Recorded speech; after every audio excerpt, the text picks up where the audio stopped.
여러분 안녕하십니까. 11월 16일입니다. 음력 10월 23일 개요일 당날 수요일입니다. 1년 중 320번째 되는 날입니다. 오늘도 변함없이 여러분하고 담소 나눌 귀한 스님입니다. 오늘 탄생화는 크리스마스 로즈라고 하는 꽃이 되겠습니다. 탄생석은 암모나이트, 11월달 탄생석은 토파즈입니다. 탄생목은 밤나무입니다. 정직을 뜻하고요. 오늘 우리 주변에 일어났던 일들 한번 보겠습니다. 2013년도입니다. 서울 삼성동에 헬기가 추락했습니다. 삼성동 아이파크 헬리콥터 충돌 사고죠.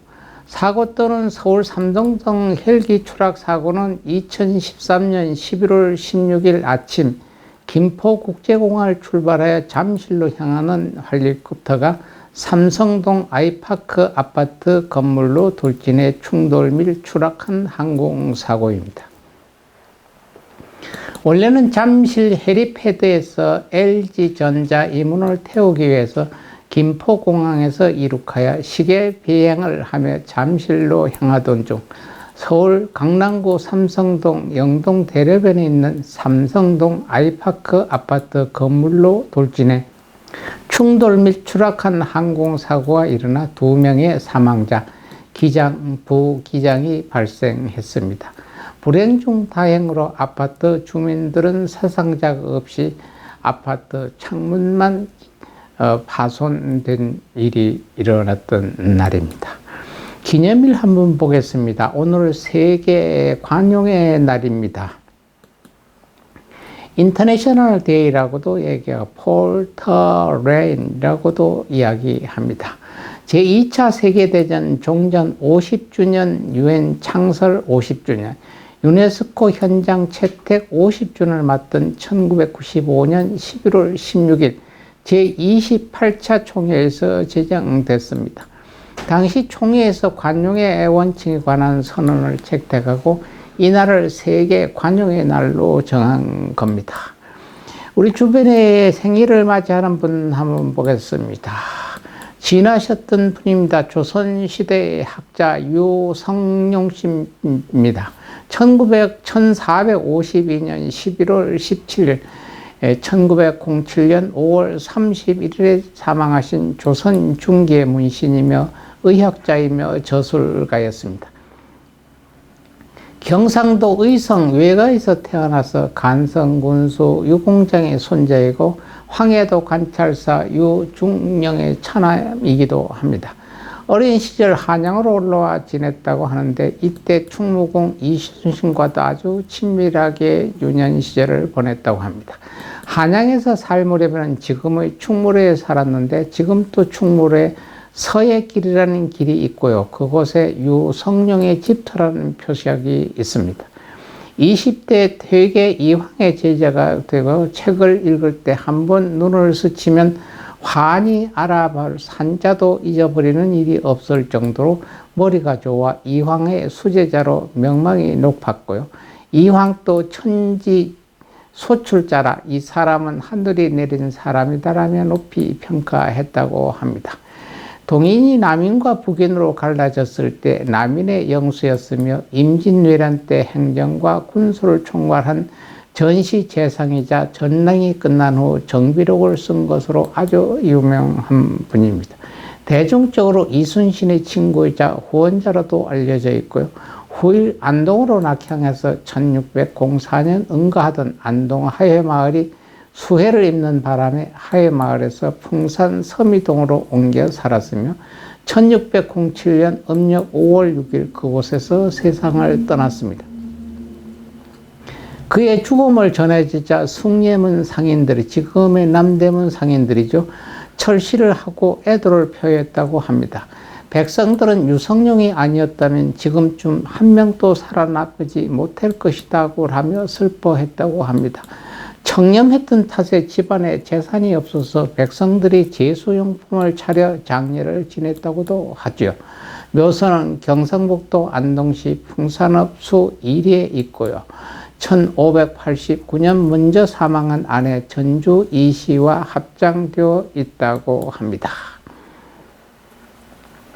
지금 있는 배우 노 배우입니다. 1934년도 나셨던 분 이순재 씨입니다. 음력 10월 10일에 출생한 배우이죠. 제14대 국회의원도 지냈습니다. 서울 중량구 갑을 지냈고요. 일제강점기 경상북도 회령군에서 출생하여 만 5살 때부터 조부모가 살던 경성부의 조부모와 함께 살았다고 합니다. 광복 이후 북에 남아있던 직계 가족들도 서울로와 함께 살았고요. 아버지는 1946년 충남 대전시에 정착하여 작은 비누 공장을 운영했고, 이순재 씨는 고등학교에서 친구들과 함께 연극을 공연했다고 합니다. 1956년 서울대학교 철학과 3학년 때 동기들과 함께 연극반을 재건하여 연극 지평선을 너머로 데뷔를 했습니다. 1957년에 대한방송 HLK 즉 TV의 방송국에 첫 출연했고요. 1962년 1월 서울중앙방송 현재 KBS TV 개국 후 첫 드라마인 나도 인간이 되련다에 출연하면서 서울중앙방송국 특제 후 TV 방송국에서 활동을 시작했다고 하십니다. 1964년 말 TBC TV가 개국하면서 TBC 특채 전속 탤런트가 됐는데요. 2011년부터는 가천대학교 연기예술학과 석좌 교수로 재직 중에 있습니다. 11.6 사태로 잘 아시는 분입니다. 차지철 씨입니다. 1934년 11월 6일 출생해서 1976년 10월 26일 사망한 군인이십니다. 정치인이고 정무직 공무원이기도 합니다.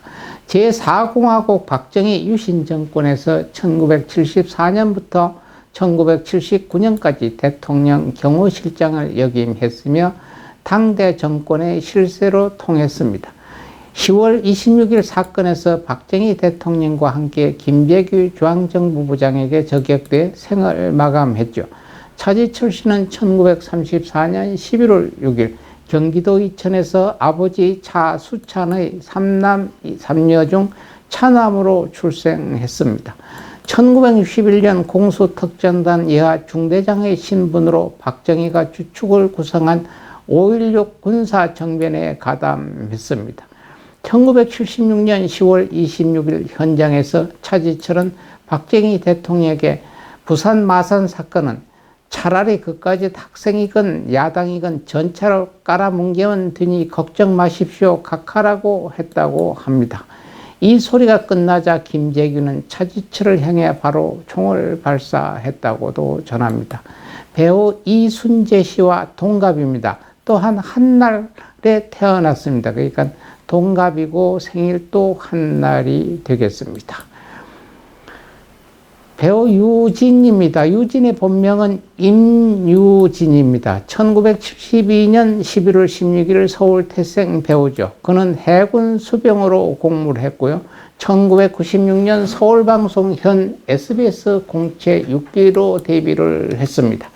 1998년 SBS 주말 드라마 로맨스의 황수정에 출연할 때까지는 본명 임유진을 사용하다가 한국방송고사의 주말 드라마 1999년에 유정에 출연하면서 유진이라는 예명을 사용하기 시작했습니다. 2006년 10월 당시 승무원이었던 6살 연하 이혜선 씨와 결혼하여 두 사람에게는 현재 장남 임찬영, 차남 임찬도 두 아들을 두고 있습니다. 배우입니다. 최대훈입니다. 1980년 11월 16일에 태어난 배우죠. 2002년 단편영화 자반고등어로 데뷔 후 주로 연극 뮤지컬에서 활동했고 드라마는 주로 단말끈이나 아침 드라마 위주로 출연했습니다. 그러다가 2017년부터 본격적으로 드라마 쪽으로 눈을 돌리기 시작해 이후 상당수의 미니시리즈에 조연으로 출연하며 다작 배우가 됐습니다. 2022년 현재까지도 꾸준한 드라마 활동으로 공백기라는 게 사실상 없는 수준인 배우입니다. 대표작으로는 각시탈의 이해석, 육룡의 나르사의 젊은 시절의 조말생, 그리고 사랑의 불시착의 윤세준, 악의 꽃의 이유철, 괴물의 박정재, 이상한 변호사 오영호의 장승준 역으로 특별 출연하기도 했습니다. 우리 주위에 왔다가 가신 분입니다. 길 맞는 분 함께 보겠습니다. 유명한 배우입니다. 김자욱 씨입니다. 김자욱 씨는 1951년 10월 11일 날 출생해서 2014년 11월 16일 세상을 떠난 배우입니다. 1970년대 안방극장의 트로이카 중 한 명입니다. 말년에는 중년의 여인 역을 주로 맡았지만 사실 1970년대 하이틴 스타로 활약할 경험이 있죠. 귀여운 외모에 호감 가는 인상은 말년에도 잘 드러나 있습니다. 현재 아줌마 시어머니로 나오는 많은 중년 이상의 배우들 중에서 트로이카 배우들을 제외하고 김자욱만큼 인기를 누린 여배우는 없는 것으로 알고 있습니다. 남편은 가수 오승근으로 김자욱과 오승근 각자에게 모두 재혼이었고요. 오승근 사이의 아들 한 명을 낳았고, 그리하여 오승근의 전처 소생딸과 재혼해 낳은 아들까지 일남 일녀를 서로에 두고 살았습니다. SBS의 아나운서 김태욱이가 김자욱 씨의 9살 아래 남동생이고요. 2014년 11월 16일 63세의 일기로 대장암으로 세상을 떠났습니다. 오늘 부처님 말씀 하나 전하겠습니다. 모든 원적을 없애려 할 때 이것은 근본적으로 내가 지은 있던 태생, 사람이면 이상이 왔을 때 전생의 어떤 업보나 잘못된 것을 원적이라 합니다. 이것을 없앨 때 옴 바라 아니 바라 니따야 스바하를 외우든가 쓰든가 반복하게 들으면은 모든 분들이 이야기하는 업장 하는 것이 소멸될 것입니다. 오늘 또 남은 시간 여러분 알뜰살뜰하게 좋은 하루 마감하시고 건강한 모습으로 내일 또 여러분 뵙기를 바라겠습니다. 여러분 감사합니다.